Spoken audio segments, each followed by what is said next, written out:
I really enjoy making cards with wreaths. They just look so pretty, it never gets boring for me. So I had to make another one, and this time I'm not painting or drawing, this time I'm using a die. I always wanted to make one with a die, but I didn't have any. But a few months ago I bought a few card making products, and among them I got 2 leaf dies. And one of them, this one, while I did not buy it to make wreaths, also it's not specifically made for wreaths, neither it's autumnal, but that doesn't matter. I can still use it to make a wreath. So if you have a leaf die, give it a try. I already die cut all the leaves. I was deciding between using a colored cardstock or distress inks, and I decided to use distress inks, so I die cut the leaves using a white cardstock. I picked quite a few distress inks. I wanted the leaves to have a gradient color, darker at the bottom and lighter at the top, and I picked the colors of rainbow. But you can use whatever colors you like. So I started applying the inks. I used a small blending tool, and actually I forgot that I have even smaller one, which might have been better, but this one wasn't that bad. This is quite a dainty die cut, so I used this tool to hold it in place. Not really sure what the name of it is. And as I was blending, I applied the darker ink at the bottom of the leaf and lighter at the top. And if you want to know the names of the inks as well as the other products I used to make this card, just hop over to my blog, the link is in the description. I will have the list of the supplies over there, and I will pop the names of the inks on the screen as well. You do not need to use 2 ink shades for each leaf. If you do not have that many inks or you just don't want to, you can do an ombre effect or a gradient with just one color fading into white. Or you can apply the ink over the whole branch. Distress inks became sort of a collectible item for me. Ever since I started card making, I've been slowly buying all the inks, and I think I'm missing 5 inks. I'm not sure exactly. What is your collectible item? Let me know in the comments what kind of crafty things you like to collect. Is it newer drops, cardstock, other inks? Write that in the comments.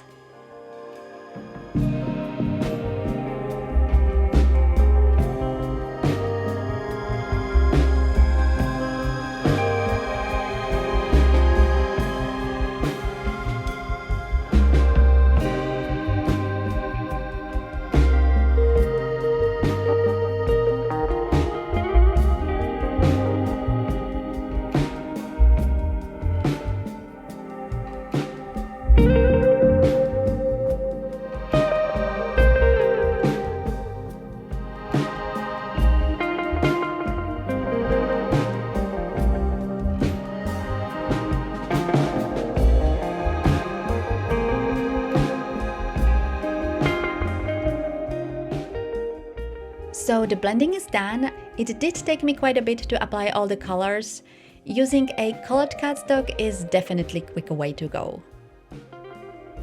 I'm going to be adhering the leaves directly on top of the card base, and before I adhere them, I stamped a simple happy birthday greeting using a black ink. This sentiment is from an old stamp set by Clearly Besotted. I just picked it because I thought it fitted the card perfectly. You can use any greeting stamp you want. I also decided to add a little bit of splatter using black and brown watercolors.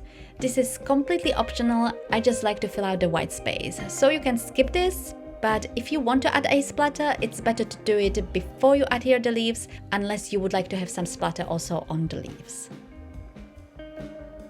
The leaf branches are quite big or tall, so here I try to assemble them to see how that looks, and it did not look great. The bottoms of the branches were sticking out, it looked a little bit weird, which I already thought it will be the issue. Maybe if I were making a 5x7 card, that might look better. But here is an easy fix. I just cut the branches about 1.5 centimeters at the bottom.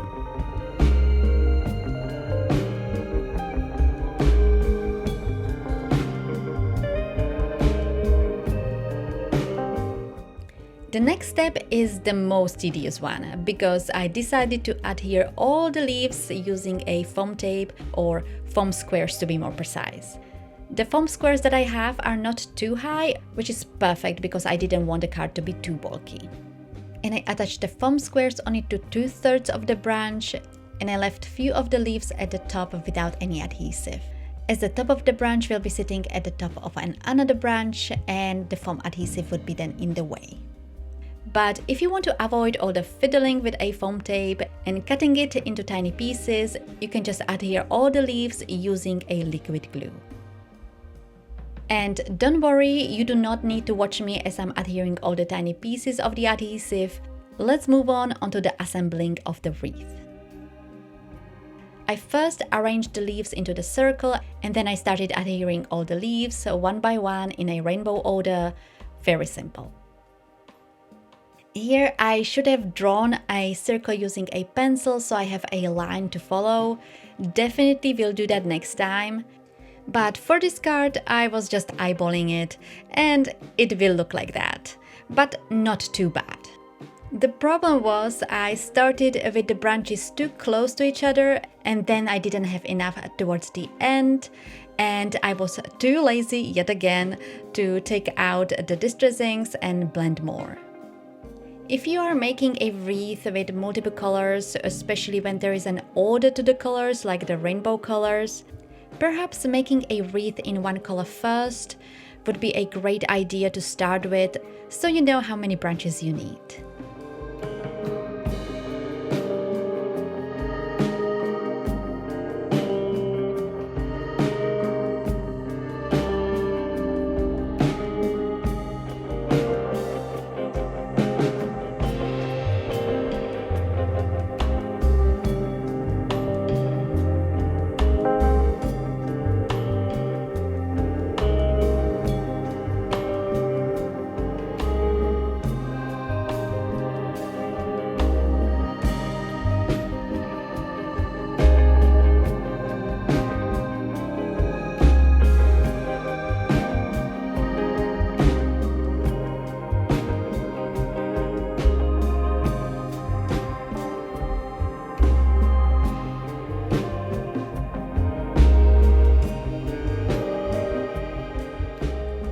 Alright, the leaves are adhered, the wreath is done.